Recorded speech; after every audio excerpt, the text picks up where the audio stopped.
Okay, so hi everyone and welcome to our Moodle retreat or workshop on setting up assignments. So how to set up assignments in Moodle and how to use the assignments tool. That's what we're going to work on today. So I'm going to get started right away by showing my screen and beginning the process of building. This will be a little bit different than a lot of our other Moodle retreats. In a lot of our other Moodle retreats, I've kind of walked through a whole series of ideas around pedagogy and practice, and we've had people working from the Teaching Commons working the chat room for us while that was going on. This won't work like that. So I'm going to go through it and do my best to show you some basic skills. But there is no one working the chat room. So just be aware. I mean, you're welcome to use chat and chat with each other and post questions and so forth in there. But just recognize that as far as I know, there's no one in there who's going to be answering those questions. Okay. So we'll work our best through and see what we can do here over the next couple of hours. It's actually a 2-hour retreat that we're supposed to be running here today. So just a quick heads up on how that will work. In the first hour, I'm just going to show you some basic functions. Okay, so in the start, what that means is I'm going to begin under the premise that you've never used Moodle before or even used an assignment before. So that's actually where I'm starting from. And I think it said, I believe in the write-up that went out, it said that that's where we're starting from. Then as we get into the sort of second hour, we'll do a little more skillful building with it. So we'll scaffold the learning for those who have used it before or have some experience or want to see some extensions of how to build out from it. But let's just get started and we'll go from there. Okay, I'm going to pull up my screen and we can begin. All right, so I'm going to just start in Moodle itself, and I'm going to begin by logging into Moodle, into the Moodle site. We're going to build in the current Moodle, which is 3.7 right now. I know we had talked before about maybe building in Moodle 3.9, so some of you may have heard these terms before. This is Moodle. This is the Moodle we're working in. This is what your Moodle may look like itself. These are the courses that I'm currently teaching. Yours will be here or visible or available. If you've taken a Moodle retreat with me before, you know I show you that here where I have summary, I can change it to list or I can change it to card. And so your sites that you're currently in progress, I can look at the past on the left-hand side here, or I can look at maybe my future courses, the ones that are coming up for this particular fall. And most of you are building into those future courses, and that's great. So right now we're in a version of Moodle that's called 3.7, and this is Moodle as you see it and as you know it. And in a couple of weeks, we're moving into Moodle 3.9, which is just a newer version of Moodle. Most things will still appear the same. Most things will still work the same. Your experience as a user and the students' experiences as a user of Moodle will largely go unchanged. But there'll be a bit of a transition. And when that happens, you'll see more of me probably with little videos helping you in case you need help. But for the most part, I can let you know that Moodle 3.9 is almost, it's basically 3.7, the one we're in right now, just with a few more extra features to help you, okay? So I was going to build in that, but right now they're in the process of starting the transition. And so it's probably easier for me to build right now with you assignments in 3.7. And what I can tell you is if you go to future courses on your dashboard, this is our dashboard we're in right now. If you come over and you click on future, so you can see what your courses are, what you're going to be in the fall. So here's my fall courses, okay? Your fall courses, if you've been named as the course director or even as a tutorial leader, if you've been hired, if you're in the system as teaching this fall, you have a Moodle shell already. If you build your Moodle course in this Moodle shell, all right, or right now with me, any changes you make, any building you make between now and the middle of August will automatically move over to the new Moodle to 3.9. So don't worry. So just build with me. We'll work together, and whatever we do today, if you put it into your Moodle site, it will automatically move over to the new Moodle. You won't have to worry about it. After the middle of August, and I'm sure we'll have an official announcement at some point, maybe sometime around the 17th or 18th of August. Anything you build after that, you'll have to build into the new Moodle in order for it to work in your course. But until then, just build here and everything will be fine. And yeah, you really have nothing to worry about, not to worry. Like I said, most things won't change on your end. But in case you had some panic about it or you heard some terms or heard something and you were worried about it, I just want to let you know how that works. Now, I'm going to start by just building, using a playground to build in, but you have a course already that you can build in. If you want to know what a playground is, it's just a fake course that we give you the opportunity to build. And so up in the top left corner, I'm going to begin by clicking up there where I've just circled, and I'm going to come over there and click. And as the drop-down box comes out, one of the options is to create a playground. If you've worked with me in the past in any of my Moodle retreats over the last couple of weeks, you've seen me use this before.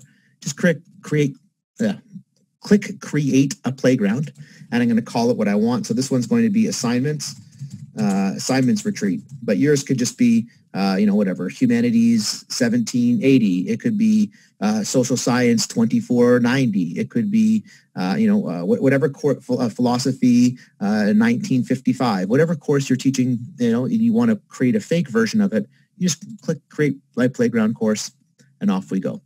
So now Moodle's going to give me a fake course to play in. I'm going to click on dashboard to take me back to the beginning, and now I'm going to go into that course itself. So I know I can't see it right now because I'm in future, so I need to change that and go off of future and find my way to my current courses. Okay, so click on in progress, and I'm going to scroll down. Let's take a look and see. Here we go, my playground course, assignments retreat. I will click there, and we can get started. Okay. I'm okay with that. And so I'll have a template that looks something like this. If you're just beginning, this is what your course will look like. Something similar to this. We're in a topics format. If you are already built part of your course and you've been following along for a couple of weeks in retreats, you might have all kinds of stuff here, and that's okay too. Not to worry. What we're going to do today, though, is we're just going to get started by, again, we're going to come over to near the top right-hand corner. There's a blue gear or a blue flower. We're going to start there. I'm going to click on that because that's going to allow me to turn my editing on. And so that's my next step. My next step is to turn my editing on by clicking, turn editing on. And now my site gives me all kinds of options, as you can see, to edit, to add, right, to move things around. And so I want this on. This is going to allow me to start the process to build in Moodle. So let's build. Okay, so the first thing I'm going to want to do is I'm going to start building assignments. So how would I build an assignment? Well, I would come to this added activity or resource. Okay, and I'm going to start here. Okay.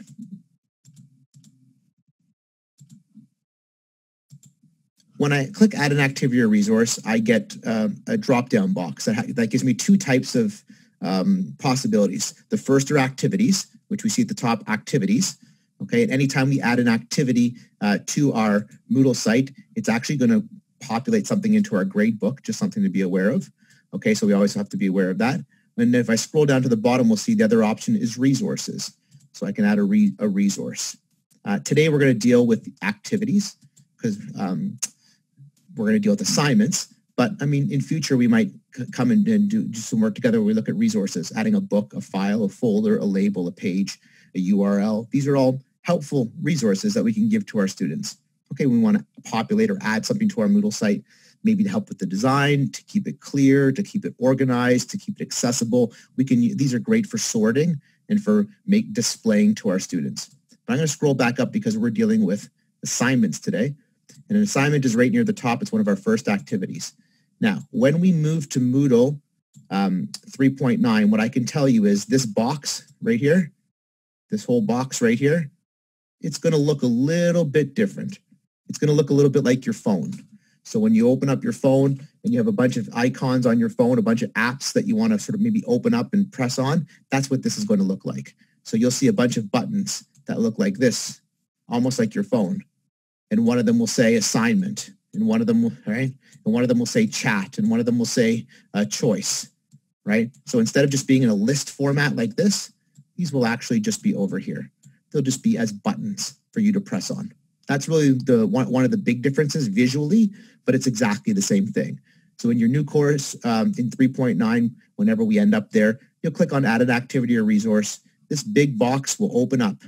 But when it opens up, instead of being in a list form like this right here, where it's listing, it'll be in a button form, just like that. Okay. Now, the nice thing about 3.9 when we do get there and we have the button option is in addition to seeing all of my all of these items as buttons with little circles where I can check on the one that I want, there will also be a little spot right beside it where there's a star. And the nice thing about a star is if I star something, it becomes one of my favorite activities. And then whenever I click add an activity or resource, my favorites come up first. So that's really good for someone like me, because I tend to build with the same sort of 2 or 3 things. I like assignments. I like forums, right? I like to use the same things over and over and over again. And I don't really necessarily need this giant long list of all of these different things every time I want to open up and do something in Moodle. So the nice thing about 3.9 is I can just star the ones I like, and I can use those over and over again because they show up right away for me. But today, again, like I said, I click on add an activity or resource, and then I'm going to come and I'm going to select my assignment, and then I'm going to click add, and we'll start the process of building our first assignment. Okay. Click on assignment, click on add. Whenever I add an assignment, the same thing's going to come up. It's going to be an empty shell.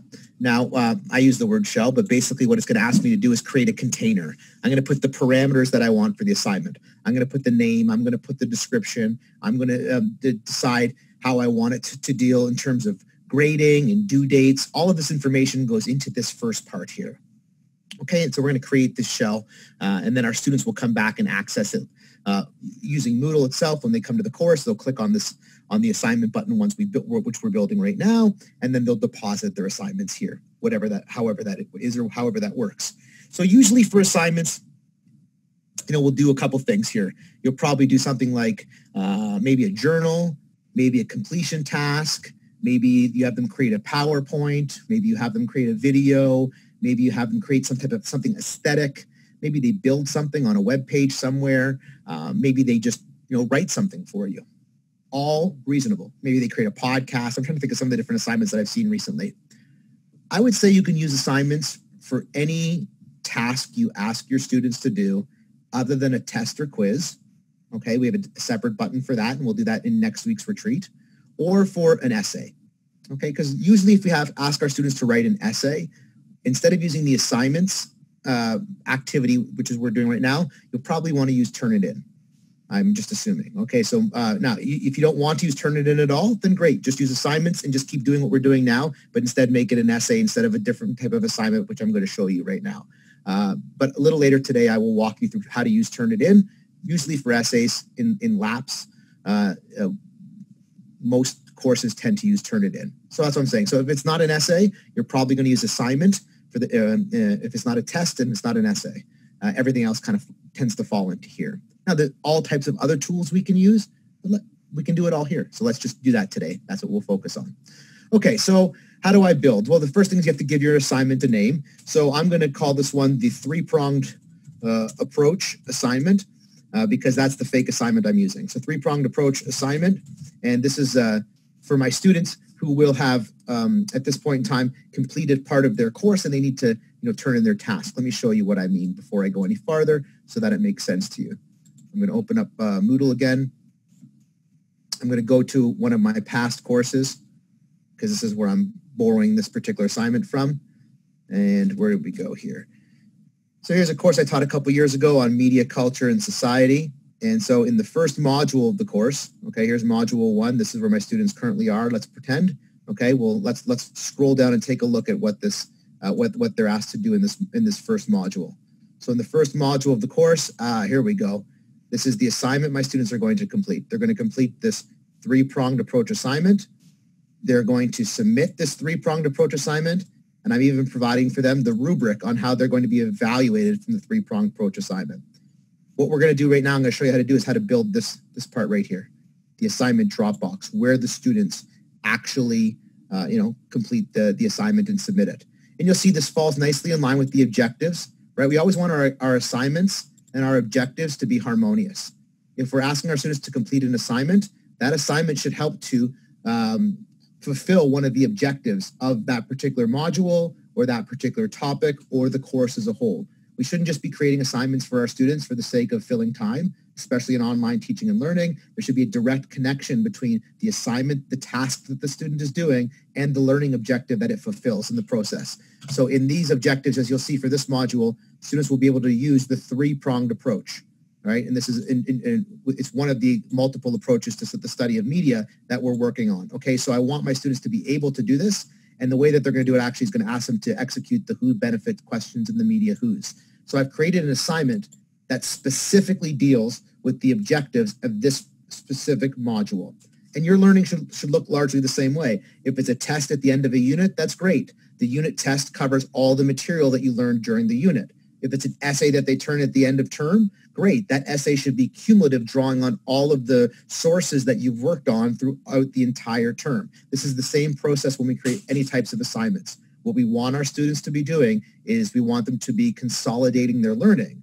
And that means when you're designing these assignments of any kind, they should be specifically speaking to your learning objectives for your course.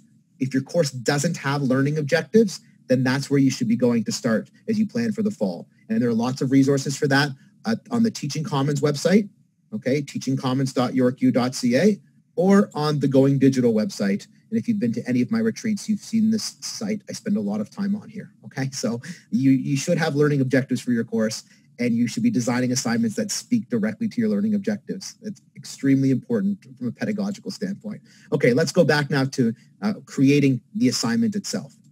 So I give it its name. It's the three-pronged approach assignment. Yours can be called whatever. A Module 1 task. It could be called PowerPoint assignment. It could be called You're the Star. It could be work in groups. It could be, I don't know, whatever it is that you're doing. It could be named after the text that you've just read, the unit, whatever it may be.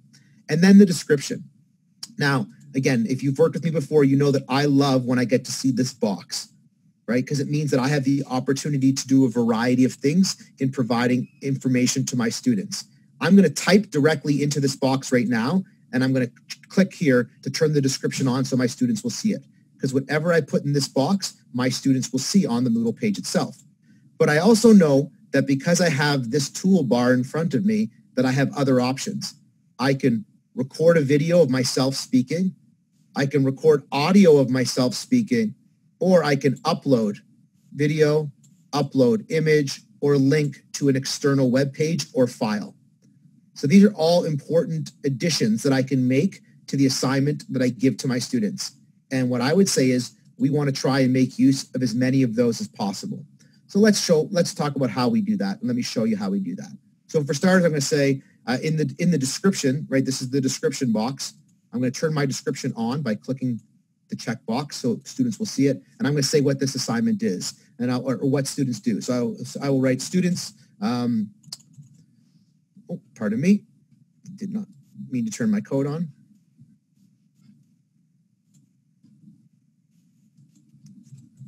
Students come here to submit their three-pronged assignment, okay? I'm just going to place that information there. Now the students know that this is where they come to submit their three-pronged assignment. If I put nothing else, that's fine, okay? But if I like to give the students more than just that. So I'm going to give them this particular text, okay? Then I'm actually going to say to them, click here to see the rubric. And then I'm going to put, click here to see the assignment sheet. And I'm even going to put, click here to see a short video that explains the assignment. Now, if I was teaching in a traditional classroom and I was giving my students an assignment for 5%, 10%, 20% of their grade, chances are very good that I would devote some time in lecture to explaining that. I would take a few minutes and I would say, your assignment is due on the 18th of the month. Here's the assignment sheet. I would hand it, I would probably have photocopied it and handed it out to all of the students in the lecture, or I would have it on the counter and say, on break, everyone come up and get the assignment sheet, or maybe it's posted in the syllabus so they already have it there. But I would walk through it and I would put it up on the screen and I would say, okay, it's due on this day. It's this many pages. This is how you submit it. This is the form. This is how it's going to be graded. This is when you'll get the grades back. This is what the expectation is. And I would walk through all of that. I mean, why wouldn't we provide the same for our students in the virtual environment? It's not enough to just post things in text form and give them to our students. Whether that's just your PowerPoint slides, whether that's just your assignment sheet. I mean, you can do that. That's fine. But I mean, students learn in different ways. And if we want to have accessibility to our students and provide the most accessibility, we want to give them the same courtesy we would give them in the traditional classroom. We have the ability to provide all of that material to them in a variety of forms. Okay, so the students know that they're going to come here. So I have a rubric. I've already built the rubric. I'm just going to upload the rubric. I'm going to add it as a file. I'll show you that right now. I have the assignment sheet. I'm just going to upload it as a file, as a Microsoft Word document. Okay, and then I'm going to record myself just speaking for a minute or two, explaining these ideas to my students, and I'm going to show you how to do that right now. Okay, so let me show you all three things. Okay, so first off, so this is my rubric right here. Again, this is from an older course. It's an older rubric, but it's just like a basic Microsoft Word document where I created some boxes, and it says, okay, the student handed this assignment in. Was it, and I ask a little bit about how it was. I give it a little bit of a number grade, and there's a spot for comments. So if this had been a traditional class, each assignment that I graded or evaluated for my students, I would have filled out one of these by hand. I would have written what their number was, 2.5 out of 5, whatever it may be, and I would have written a couple pieces of comment beside it. So students know exactly in advance how they are being evaluated. Then there's a spot for the final grade, and then overall comments for the assignment. This is a basic rubric. There's not a lot of boxes and heavy components to think about, but just, I'm asking the students questions. Did they turn it in high quality? Is it professional? Does it have some aesthetic quality to it? Because I'm asking them to do an aesthetic-based project. They're not writing for me, they're creating something, okay? Do they give me a depth and a breadth of knowledge, okay, equivalent to the grade level of the course? Is there an engagement here with terms and themes and ideas from the course itself? And so you can see the depth and breadth of knowledge and the level of engagement get a higher grade than the aesthetic quality or component. And then what about, did we do some critical thinking, reading, and writing skills? Do I see that there? Is it more than just simply summarizing the text? Have you demonstrated that you're making connections, that you're going above and beyond, that you're unpacking at a level more than just a surface level? And then I always like when my students, again, that's, it's a 1/4 of the grade comes from that. I always ask my students to make connections between what we do in the classroom, even the virtual classroom, and their own lives as well.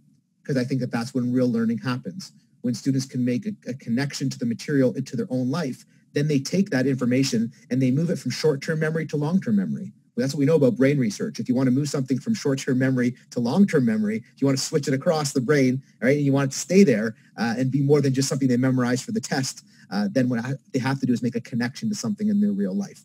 So I ask them to do that as well. And then there's a little spot for comments. So I'm going to give this to my students in advance.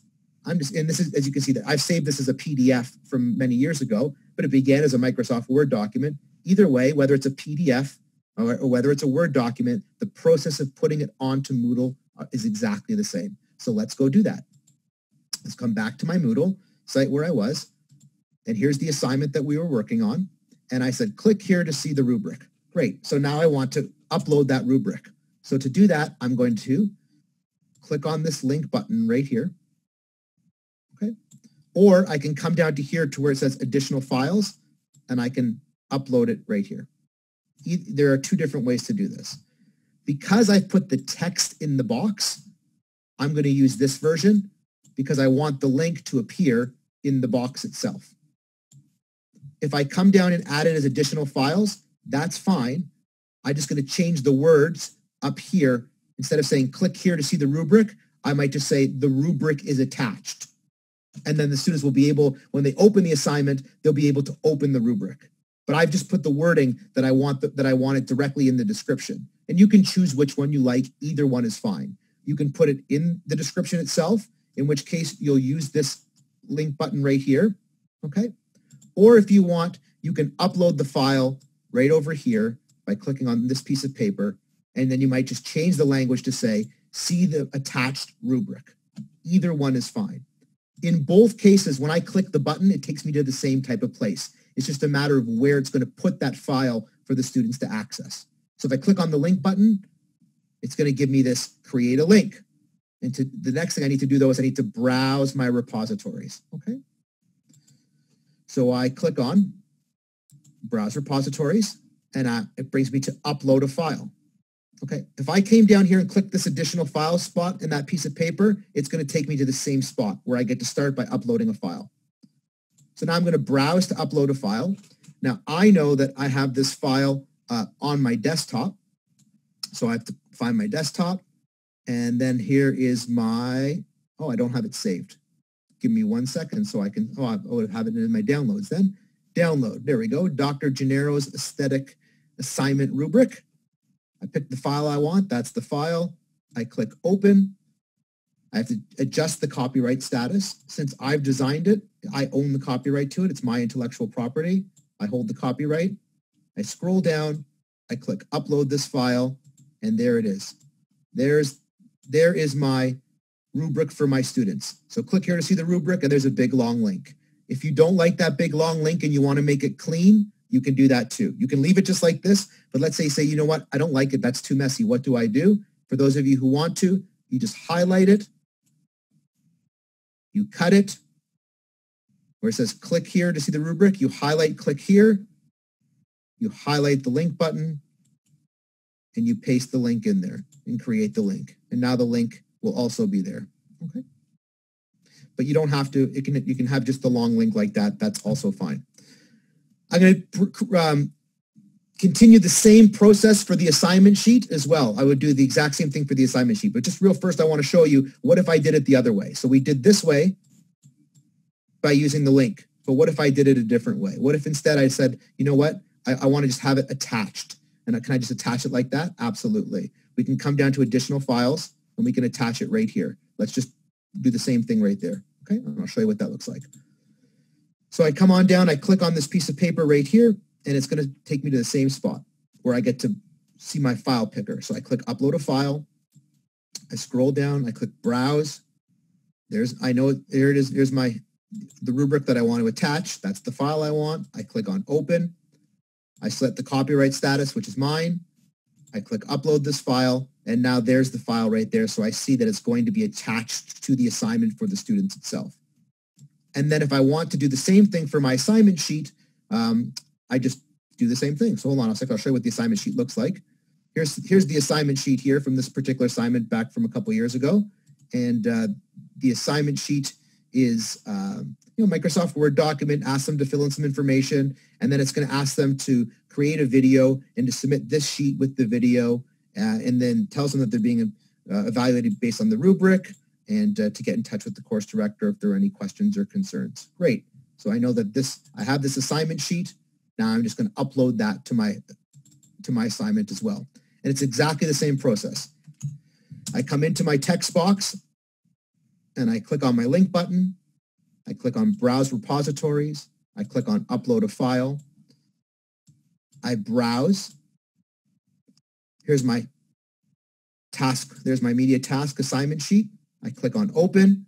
Because I've designed the assignment, it's my intellectual property, which means I hold the copyright.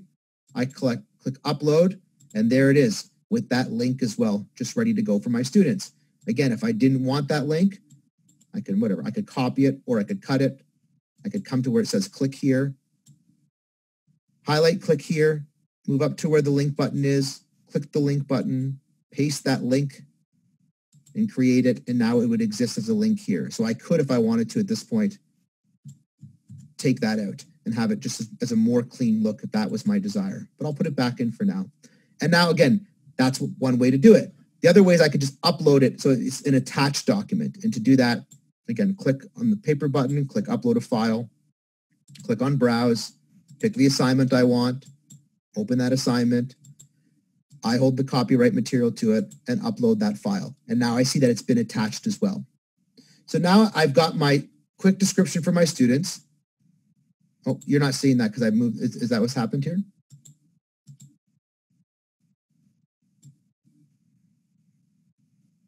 Okay. Pardon me. There we go. So now what you should be seeing is our basic piece here. Right? Yeah, I got it. Perfect. And I have my rubric that I've attached. And I have my assignment sheet that I've attached. And I've also attached the documents as well. What I'm going to suggest is you also add here a short little video or audio to explain the assignment. The easiest way to do that is to actually just click on this particular button right here, this video camera button. If I click on that video camera button, I can record for up to 2 minutes directly into Moodle itself. Okay, 2 minutes, sorry, from trying to write with my mouse. Okay, 2 minutes directly into Moodle itself. So let's see what it looks like. I click on this button, it says start recording. I click on start recording, and it's going to allow me now to record a video. Now, I can't do it with you live because my video is being used right now because I'm on Zoom and I'm streaming on Zoom. So my camera is already being used for Zoom. So while I'm on Zoom, I can't do this. But otherwise, if I wasn't on Zoom, it would allow me to start recording immediately, just whatever my camera sees off my computer. If you don't want to use a video, which would be this button right here, and when you're done, it would put the video right here for your students to just click and watch. You can always do the same thing by using the audio, which is directly beside it right here. Okay, this microphone button. And if I click on this microphone button, it's going to work exactly the same way. It's going to give me 2 minutes to record. So let's click on it. And now it says, okay, record audio, start recording. And once I click start, it's going to give me 2 minutes. And so let's do it. I would say, hi, everyone. This assignment is the 3-pronged assignment, and it's due on May the 26th. Please take a few moments to look over the rubric so you can clearly see how you're going to be evaluated. And I want you to recognize that what we're looking for here is aesthetic quality. So does it look professional? How is the video? Did you do a good job of that? But also what we're really looking for, if you look at the rubric, 15 out of the 20 marks come from your breadth and your depth of knowledge in the course, your connections to the course readings, and the critical reading and writing skills that you are implementing as you go about developing your analysis. So it's not just about summarizing the course text. It's about applying, all right, those course texts to real life experiences and to the media that we are exploring. If you have any questions, please send me an email, sgennaro@yorku.ca. And also, there's an assignment sheet that's attached that you can have a look at as well that will give you some more details. Thank you and good luck with your assignment. I press stop recording. That's 1 minute. I can record it again. I can listen back, or I can click on attach recording, which I will do. The process for the video is exactly the same, but instead of being a little audio box that pops in here, it'll be a video box. And now here we go. I've given my students the rubric. I've given them the assignment sheet. I've given them some instruction for the assignment sheet. I've even uploaded it again. I'm ready to move on. The only other thing I might do is for some people, they don't want to work within Moodle. They want more than 2 minutes because they want to actually walk through the entire assignment, step by step, line by line, or they want to walk through the entire rubric, step by step, line by line. Absolutely, you could do this. To do this, you would have to record a larger video. You can do that using Zoom by having a Zoom meeting with yourself. And if you go back and look at some of my previous retreats on the Going Digital website and some of the videos, I show how to record these. But let's just pretend you've already recorded it and you had that video. How would you then take it and put it in? Well, if I went to, let's see, I'm going to give you a different screen to look at here. Let's go here. If I went to, let's say I recorded it on YouTube. I'm just pulling up my YouTube channel here. And I had a, I don't know why is that doing that. And here we go, Dr. Gennaro YouTube. Okay. Here we go. That's a YouTube video right there. And that's not the one I want. I want this one here. I'm just going to keep moving. That's not the one I want either. Here's the one I want. This one right here. Oh, that is the same one. Okay. So let's say we had a YouTube video that looked a little bit like this. And it was me explaining to the students exactly what's happening in a particular assignment or in a particular update. And I've already recorded it and I uploaded it to YouTube. There are steps on how to do this for those who are interested on the Going Digital website. Okay, and I will show you that in a moment so that way you can see that. But if I clicked on the share button on my YouTube, okay, if I clicked on the share button, it would also just give me a link. So let's do that. And what you'll see is it gives me a link. That link I can just copy. And once I have a link, if I'm back into my assignment on Moodle, which is where I was before, here's where we were working before, I can just put that link right here. What's interesting about YouTube videos is if I use this button right here with the piece of paper and the cinematic camera, I can embed the YouTube video. So let's just do that and I'll show you what that means. So I click on this button.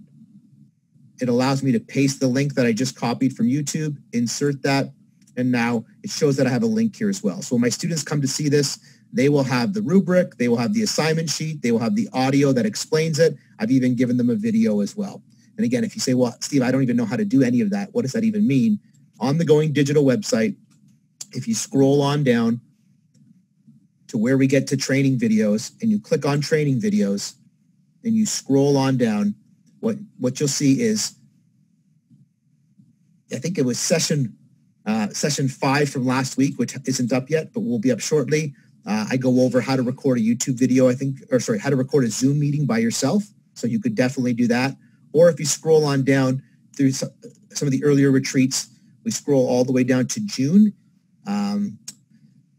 Here we are, June 11th. You'll see I go over how to create a video for your students and how to post that video. And on June 12th, how to record a YouTube video and how to embed that video into your Moodle course. So all the steps on how to do that can all be found on the Going Digital website, which is right here, okay? Which hopefully you're already familiar with, but I certainly would like you to spend some time there because most of your questions, hopefully I've already recorded some video to help explain if what I'm doing right now is new to you. Okay, so now we've got the first basic part of our assignment ready to go, which is what goes into the assignment box or the description and what are we attaching. And the idea here is for any assignment, it doesn't matter what it is, the assignment itself, the process is always the same. We give it a title right here, okay? We give it information for our students in a description, okay? And so there's our description, which also means we have to turn the description on. And I'm always suggesting you want to give an assignment sheet and you want to give an explanation and you want to give a rubric, okay? I think that's some really good practice for your students. Once you have that ready to go, then you're just going to set the parameters for how you want it to work for your students. So you're going to set up when you want to allow them submissions from, when you want the due date, the cutoff date, and the remind me to grade. Now, everyone's going to be different for what they want for these particular parts. I usually turn this off and turn this off, okay? And now you might do different, and that's fine.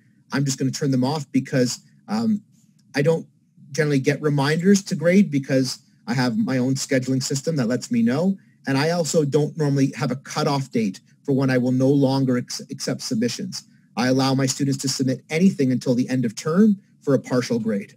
Okay, now you'll have your own late policies. Your departments may have policies. Your programs may have policies. Whatever it may be, that's fine. I mean, that's another discussion for another day, maybe on a webinar about evaluation. But my students can always turn in anything until the very final day of term for a partial grade. That's just how I work. As a result of that, I don't turn on the cutoff date, okay? And I don't turn on the remind me to grade date, okay? But you might, and if you want them on, then you just put a check mark into these boxes. What you'll need to do, though, is allow submissions from, and you'll need a due date. So I always just have my submission start from the very beginning. It can be from now, that's fine. Although your course probably won't start until September, so you can adjust those dates. And then you just have to pick the date that you want it to be due, and you can make that particular adjustment. So in this particular case, let's just say we're going to make it due on September 26th or 27th. You pick the time that you want it to be due, and we're good to go. I think I may have said this before in another retreat, but I mean, I strongly suggest against making your due date times 12 midnight. I know that's the default time, but you're more likely to get a lot of panicking emails from students at 11:50. And I don't know about you, but I prefer not to reply to email at 11:50 p.m. personally. And I want to be able to help my students. So I tend to make my work for my students actually due at 12 noon. So I would adjust this to 12 noon or maybe even 9 a.m. Because I mean, from my standpoint, if you're going to drop it into a Dropbox at 12 midnight for me to mark, I'm not looking at it till 9 o'clock in the morning. So, I mean, why not just make it 9 o'clock in the morning? That way, when I get up, I can sit in front of my computer from 8 to 9 and be available in case a panicking student isn't able to submit their assignment or is having difficulty with it or whatever it may be.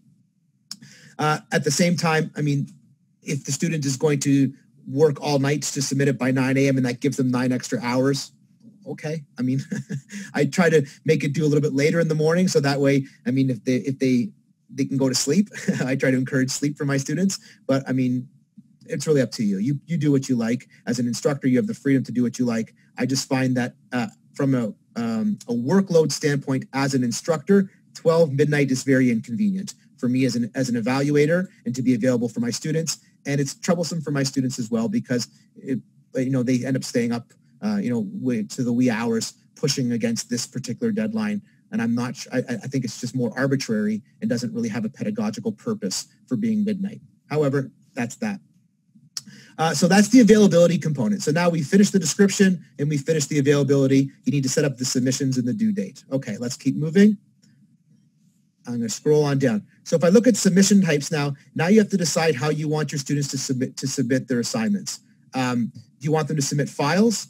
Do you want them to submit online? I mean, that's really it depends on the type of work that you're having them do. But I think for most of the work that's going to be assignment, they're going to be submitting something that they're going to be attaching or uploading. So we'll have file submission. So then we just have to decide how many files and how big the files we want and the type of files we want to allow them to upload.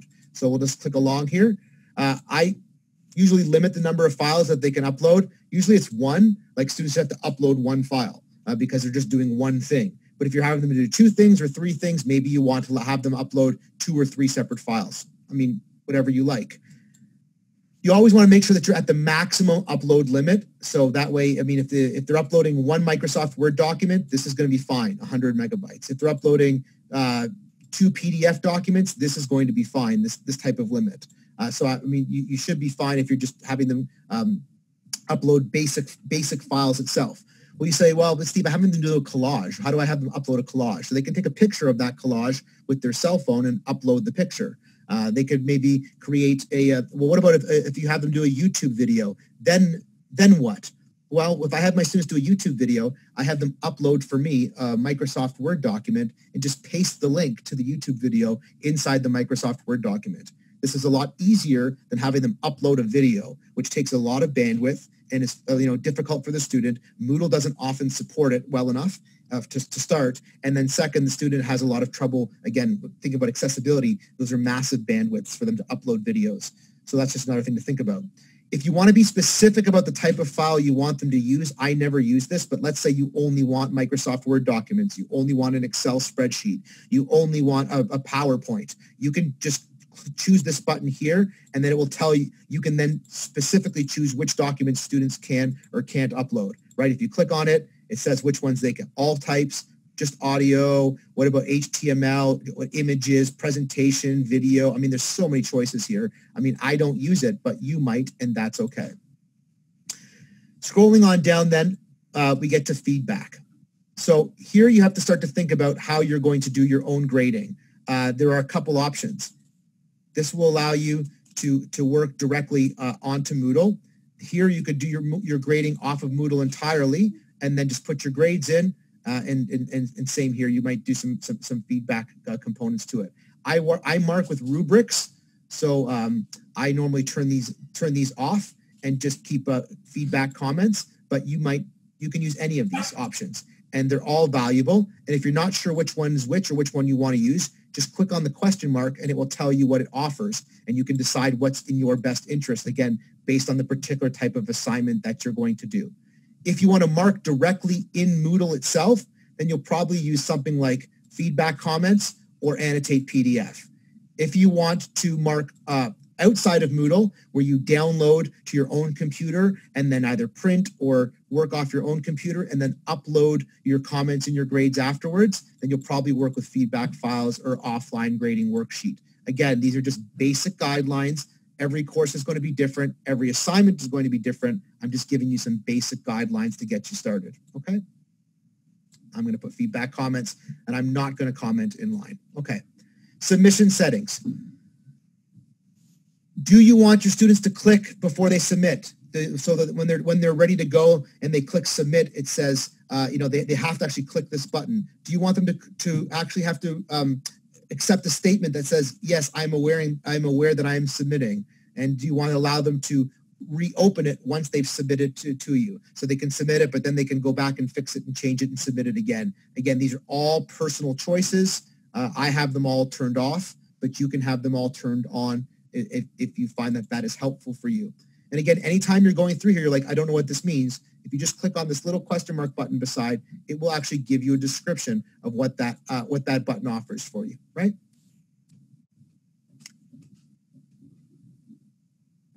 Okay. What about group submission settings? Do students submit in groups? Sometimes this is useful. If, for example, you've broken your class up into groups, and again, if for more information on how to set up groups, Going Digital website has lots of information about that, as do previous retreats. If you have it set up in groups already, maybe you want them to submit in groups. And so maybe they just make one group submission. Or do you want to require all of the group members to submit? Or, like these are options for you. I'm doing an individual assignment, so I don't need it submitted in groups. Often, even when I have my students work in groups, I often still have each individual submit a individual assignment as well. Okay, what about notifications? So this is, again, the next part now. How do I deal with notifications? How do I notify? If I turn this on, then I'm right here, it says notify graders about submission. Then every time a student submits a paper or an assignment, I'm going to get an email and says this student has submitted. I leave that one off because otherwise it's too much email for me. But this second one, I definitely like to have turned on. And this lets me know when someone submits something late to the assignment. Okay. Now, if you remember a little bit further up, I told you I don't turn on the cutoff date. So I let students submit forever. So I like to get an email. I'm going to turn this on to yes. I like to get an email when someone has submitted something late. I find that to be useful and helpful to me. So I turn that on. And then when it comes to default setting for notify students, I'm going to turn this off. I'm going to turn this to no because I don't want the default setting set to notify students that I'm in the process of grading. If you have this turned on, then what's going to happen is every time you input a grade, it's going to automatically email the student to tell them that that grade has been inputted. And I don't want that to happen. So I'm going to make sure that I have this turned to no because I want to release the grades all at one point at the very end. And I don't want them being released one at a time. That's my personal preference. Again, yours may be different. Okay. Moving along, we get to grade. Now it comes the part where you have to sort of make some basic decisions about how you want grading to happen. I'm going to suggest that you decide how you want to grade. I like to grade things out of 100, and then I adjust the grades in the grade book. Some people don't like that because they find the grade book confusing and challenging, and instead they want everything to be worth exactly what it's worth. So this assignment you saw was graded out of 20. Let's assume it was worth 20% of the final grade. If I change the maximum grade here from 100 to 20, that's what's going to go directly into my grade book. This particular number is going to go right into my grade book. But I work in hundreds, and then I send everything over and I adjust everything later in the grade book. You can do either one depending on what your comfort level is, or you can do something completely different. That's okay too. Again, there are lots of ways to do things. I'm just giving you a baseline to get you started on what you might consider. You might turn it off, in which case you say, you know what, I don't want anything to go to the grade book. I want to have it on none. I want to sort out my grading myself, and I'll deal with the grade book later. Absolutely. Put it on none. That also works.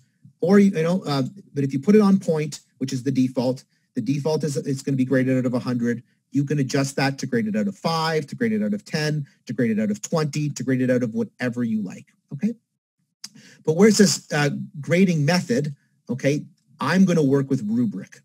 Okay. And I'll show you that in the second half of today's retreat. I'm going to work with rubric. I work with rubrics. I already gave my students the rubric. I like to work with rubrics. If you don't want to work with a rubric, that's fine. Just keep simple, direct grading. And you can always change this later. That's okay too. When it says grade to pass, I like to put that grade in there. So this, for example, is, as you see, my maximum grade's 100. So the grade to pass is going to be 50. If this had been 20, then the grade to pass would be 10. And you say, well, why does that matter? You don't really need to put it there. And you're right, you don't. But what I like about it is when I put the grade to pass into this part of my assignment, when I'm looking at my grade book later, it shows me by highlighting with a different color the students whose work is below the pass level. And so I like that. That's helpful to me. And then in terms of grade category, this is uncategorized, but later on I will come back actually if I was doing a grade book work and I would adjust this because I told you I'm going to mark out of 100 and I'm going to fix that later in the grade book. And so when I go to build my gradebook later on, I'm actually going to create categories inside my gradebook. And the categories might be just like on a syllabus, essays, tests, assignments, participation. And I'm going to create each of those categories inside my gradebook. If I had already created those categories, then here I could select which category I wanted this assignment to go into. So if I had a category that was for assignments, I could put it right there. And then it would automatically move it into that part of my gradebook for me. And if I had already fixed the calculations inside my gradebook, not only would it move it to my gradebook for me, but then when it got to my gradebook, it would adjust the calculations as well. That might be a little bit too advanced. That's okay. Don't worry about that. For those of you who want that information, there you go. For those of you that were confused by that, don't worry. Grade out of 100 or grade out of 20 or grade out of whatever you want. Or, you know what? Just turn the grading off altogether. Turn the grading off altogether, put it to none, and don't worry about it. But those are just some of the options that are there for you, okay? And that's what I'm trying to show you right now, is just the baseline and the options. I don't use blind marking. I don't hide the grader identity from the students because I'm the only evaluator in my course, but maybe you have a teaching team and you don't want them to know who's evaluating. That's fine. Using marking workflow, though, can be helpful. And you might consider, if you have a teaching team, especially turning this on, it allows you then to allocate who marks which papers or who marks which assignments. It also allows you as the course director to have everything graded first by your teaching team, and then you approve the grades before they all get sent out to the entire class itself. That's workflow, all right? It gives you stages. Oops, sorry. It gives you stages before the release of marks, and it might be helpful if you have a large teaching team, something to consider. Again, it allows you to allocate who marks which papers or which assignments. The rest of this, I think, is pretty straightforward. I want it shown on the page, and I'm not using groups, as I've already said. And then I'm going to click Save and Return to Course. And once I've done that, here's my assignment. So we built an assignment. Now, we took a long time to build it because I was very descriptive and I wanted to go through and show you a baseline of options that are there. But here's my assignment that my students will see. On the description, remember that description that we made for our students? We put all that information in the description. By putting all that information in the description, we told students this is where they come for their assignment. We linked the rubric. We linked the assignment sheet. And then we gave them a description of the assignment sheet, and I gave them a video, an audio and a video. So all that's right there on the front page of Moodle. So my students will see all of that when they're just actually in Moodle itself, right? They come to Moodle and it's right there for them. The students will click on here because that's where they'll have to go to submit their assignment. All that information that was once on the description is also, again, right here, right at the very top in the beginning for them. But remember, I told you that you can also just attach those documents instead of linking them. And if you scroll down, here we are, right at again, here are these attached the attached documents that I gave for my students. We linked them up here, but if we had attached them, they also appear for us. And then finally, right here, if I keep scrolling down, it's going to show me that, well, I have no students in my course because it's a fake course, but it will show me how many have submitted, how many need grading, when the due date is, how much time students have left, and then I can go about viewing all the submissions, which it would show me all of my students. If I had students in a list form right here, it would show me all my students in a list form, okay? But I don't have any students, so that option is not made available to me. Or I could then start the process of grading, and it would actually open up a document or a page for me whereby the first student assignment would appear here. And if I had a rubric, the rubric would appear here, and I could start the process of filling out the rubric by using the check marks on the boxes, and it would begin the process of inputting those grades for me. Remember how I turned off notifying my students? Okay, the option is still down here if you wanted to. And as I mark each individual assignment on Moodle, if I choose to do so, I just click Save and Show Next, and it will take me to the next one. I'll talk about rubrics shortly in the next hour. Okay, so that's the basics for setting up my assignment. At any point after I've set up the assignment, I want to make a change to it. When I'm inside the assignment, I can just click on this blue gear, okay? And it will allow me to make some adjustments. I'll show you one more time from the start what that would look like. If I'm inside my course, I can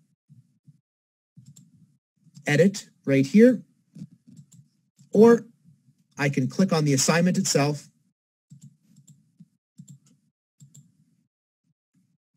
and then I can click on this blue gear inside the assignment that will allow me to edit as well. And here I have the option to make some adjustments. So for example, if I wanted to change, let's say I didn't have a rubric, but I wanted to change to a rubric now, so I can build right now with with the retreat that we're building, but maybe in a couple of weeks you say, you know what, Steve, I want to do rubrics. How do I do that? I just come and click on advanced grading, and it's going to allow me to change that to a rubric. And I'll show you how to do that in the second hour itself. Okay, I'm going to stop my share right there. I'm going to pause the video right here as we take a short break. Actually, going to stop the video right here. This will be the first hour where I just showed you how to actually build an assignment in a very sort of basic way, going through all of the sort of core competencies for how to do that. I'm going to take a quick little break. Then when we come back in about 5 minutes at 12 noon, I will walk through a little bit more advanced building of it by showing you how to create something for Turnitin and also showing you how to add or build a rubric. So I'll stop right here. Thanks for following along for the first hour.